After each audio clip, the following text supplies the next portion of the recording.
So give us an example of some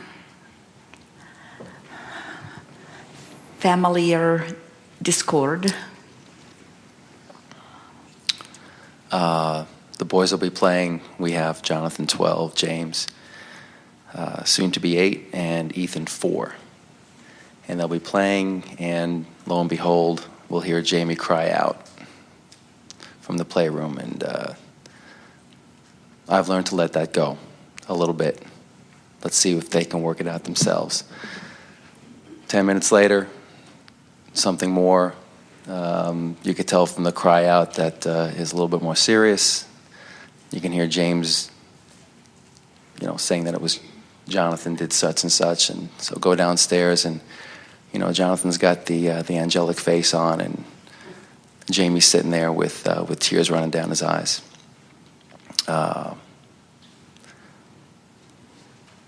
Try to push that aside, but there'll be things, and we'll tell Jonathan, look, just please show your brothers the grace and courtesy that they deserve, the respect. And what does he say? Yes, he agrees, but it happens on a somewhat regular basis. We would like to hear about something you witnessed.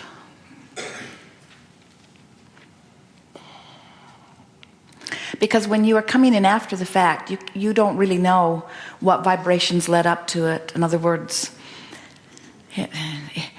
even if your oldest really was stepping out of line, often, in fact always, everything that happens between any 2 or 3 or however many is a co-creation. Right.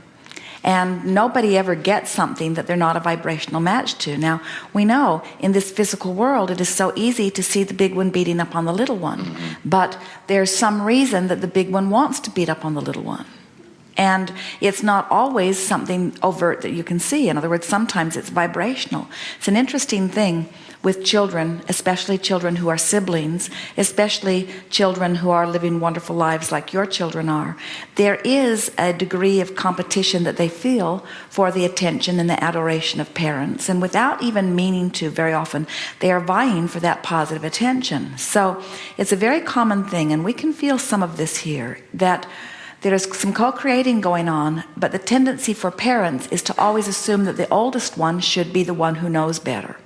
Well, the oldest one might know better in terms of action, but it's hard to really know better in terms of vibration. Here is a room full of adults that are still trying to find their way into awareness of vibration. And so what if you were interacting with someone who was vibrationally extracting from you something that you really did not want to give them, but they were so determined in their expectation of it that they just brought... Have you ever said something and then later said, that, I don't know what got into me, that's not who I usually am? So sometimes a situation can get going like that, where you offer something that you know better, that you didn't mean to offer, and then it is compounded by the fact that then the younger one gets the reward that he is now looking for. He is discovered a way that he can become the favorite one by stirring things up enough that then the other one gets in trouble. And it's interesting because your older child has just given up on anything really fair coming out of it. You get a sense? And then the more injustice he feels, then the more he begins to respond. In other words, you hear people say, and really mean it, well, I didn't commit the crime, I was just accused of it, so now I'm going to commit it because I've been accused of it anyway. I might as well enjoy the benefit of at least getting to do what I'm being blamed for doing. There's some of all of that going on. And here is the thing that we most want you to hear. You parents are the ones that are in the most uncomfortable place at all as you put yourself in the place of believing that you should be the arbitrator, because it is very, very difficult to sort out the vibrations that are at the heart of what's happening. And when you step in to attempt the impossible, you always create some sort of injustice. And do you know that it is that vibrational misunderstanding and subsequent action injustice that is at the heart of almost every behavioral issue of people who move then out into their own. In other words, children begin to learn the way that the world will respond to them at very, very early ages, you see. And that's why we think you're very wise when you acknowledge that they are vibrational beings and that they have inner beings. And when you say we try as much as we can to just let them work it out, that's a wonderful thing, because they will work it out. In other words, they will do, and the combination of them working to work it out and you coaching them from the sidelines, applauding them in their connection and giving your attention to them when they are in alignment with who they are, and doing your best to withdraw your attention from them when they are not in alignment, you'll be amazed at how much they will come into vibrational alignment with their own guidance system. That's what I'm looking for. We would say to your older child, we would say to him, just openly, before anything else happens, you know, I've been thinking, and I realize that you get a bum rap sometimes, because these things I know about you. I know that you are a wonderful big brother, and I know that you would do anything that you needed to do to take care of these little guys if there was ever anybody else that was messing with them in any way. I know that. I've seen you with them. I trust you. I think you are a wonderful big brother. And I know that sometimes they just get the best of you. And sometimes unfairness happens. I know that. And sometimes you deserve what you get. I know that. Don't let him off the hook altogether. Sure. But then say to him, we're going to try to let you guys work it out, because your mom and I have been talking and we know these things. You're a really good big brother. You're really smart. You know what to do. You follow your own heart. You know what's the right thing to do. You know how you want to be treated. And even though your little brothers don't always treat you the way you want to be treated, that's the thing that we are most holding you responsible for. We want you to be older and to be able to accept their not knowing. And sometimes we unfairly expect you to know better. And that's not all that fair. And we're going to talk to the other boys too. We're going to let everybody know that they're sort of in charge of their own experience, and it's sort of up to all of you to work things out. But we want all of you to know that we love you dearly, but we're not going to get in the middle of this so much.